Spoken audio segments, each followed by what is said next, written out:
जोहार सभी दोस्तों को।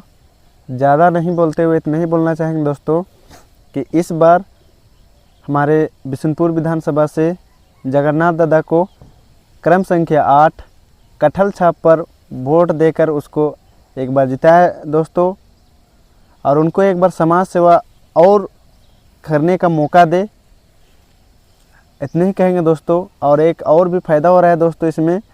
बहुत दोस्त लोग बोलते थे कि सर हिंदी समझ में नहीं आता है, कुड़ुख बोलिए, या कुड़ुख समझ में नहीं आता है हिंदी बोलिए। उन लोग के लिए एक अच्छा फ़ायदा हो जा रहा है दोस्तों कि कितना भी कुड़ुख वीडियो डाल रहे हैं सब समझ में आ रहा है और सब कमेंट कर रहे हैं। चलिए ज़्यादा नहीं बोलेंगे।